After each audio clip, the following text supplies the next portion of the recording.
Ford and Toyota recently made headlines in the automotive industry when they announced they were closing their dealerships. Many things will change as a result, including costs, purchasing habits, interaction with automakers, and even the global economy. Want to know all about it? Well, stay with us till the end for the video to find out. And let's begin. Car manufacturers constructed the vehicles for years, sent them to nearby showrooms, and we purchased from there. It was pleasant and had a unique touch. However, things haven't been going well lately. What's changing is that consumers today demand more seamless internet shopping experiences. Leading the way in this massive transformation of the auto industry are Ford and Toyota. They are beginning to sell us automobiles directly instead of going via dealerships that have been in business for more than a century. Without even entering a dealership, picture yourself using your phone or laptop to customize and order the car of your dreams while lounging around your house. Additionally, you'll have the car maker's complete support and knowledge on your side, guaranteeing a seamless transaction. These enormous automobile manufacturers are not just being showy. This change is the outcome of numerous elements meant to increase their profitability and success. Indeed, Ford and Toyota wish to simplify, increase transparency, and enhance the pleasure of purchasing a vehicle. It's just you, the business, and your ideal car. No middlemen. Control, though, is the primary motivator for this shift, not convenience. Automakers such as Ford and Toyota had little control over how their vehicles were marketed and displayed in a traditional dealership setting. This frequently resulted in inconsistent perceptions of their brands.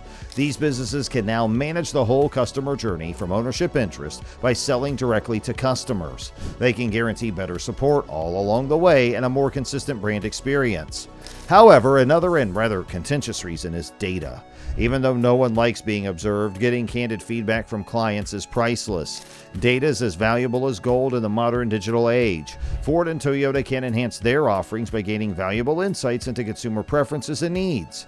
Just think of all the power they'll have. Customer customization data on the internet may influence the design of upcoming models. Online sales could be streamlined with knowledge of browsing and purchasing patterns. Post-purchase data may inform targeted advertisements as well as design modifications. Let's be honest and address that money is the main driver. Ford made a shocking announcement. Compared to Tesla's direct strategy, remaining with traditional dealerships cost them $2,000 more for each car. Almost 2/3 of the money goes into parking lots and advertisements, which is like paying rent for idle cars. The real deal is that Ford's latest hits, such as the Mustang Mach-E and Ford F-150 Lightning, sold incredibly well online, even in the absence of extensive marketing efforts. It turns out that satisfied consumers prefer glossy advertisements. It's interesting to note that dealerships report having excess inventory of certain well-liked models, such as the Mach-E and Lightning, with supply frequently outpacing demand. Purchasing EVs is becoming more and more popular online, replacing dealership visits. Ford wants to minimize shortages in the future and repeat its early online success. Ford's increasing production and tripling its EV output to maintain its EV momentum. This has made things more difficult by prompting several dealers to reject shipments of new cars. Additionally, typical dealerships have high overhead costs that drive up pricing for customers. These expenditures include real estate, inventory management, and staffing. Ford and Toyota can drastically reduce these distribution expenses by eliminating the middleman.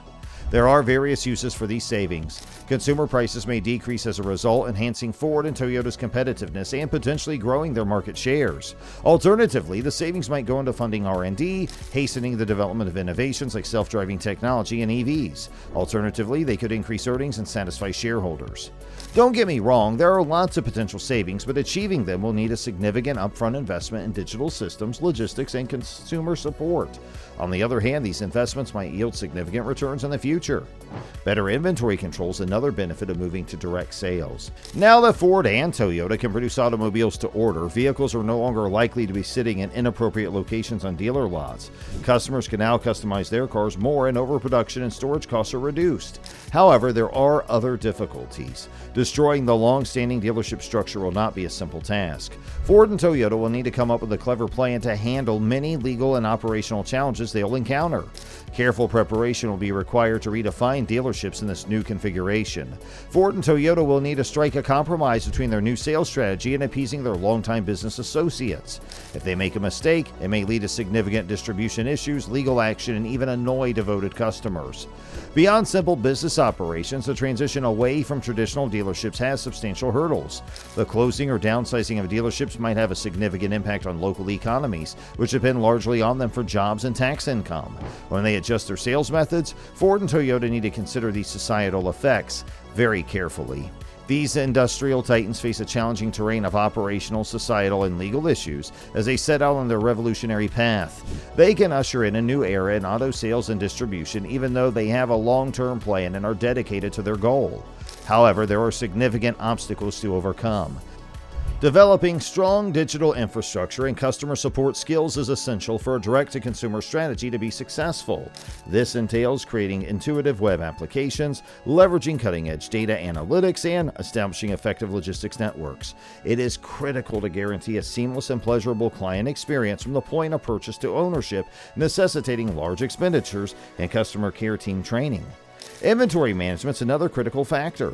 Unlike traditional dealerships where cars are on site for immediate test drives and purchases, direct-to-consumer models may face challenges in immediate availability.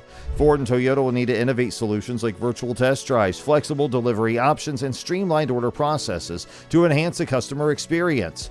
Maintaining customers' trust and satisfaction requires making sure they can still view and receive their autos on time.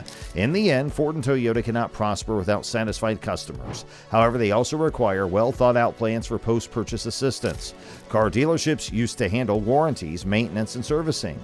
Ford and Toyota must come up with new strategies to satisfy these demands in light of the move to direct sales, such as mobile services, joint ventures, or in-house service facilities.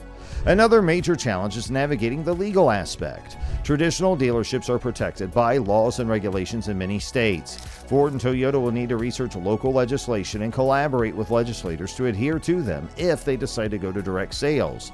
We're all impacted by this significant transformation. Other automakers will observe and take note as these companies work things out. This is not the first time this has been attempted. Recall Toyota's SmartPath initiative. Despite obstacles, they are making another attempt.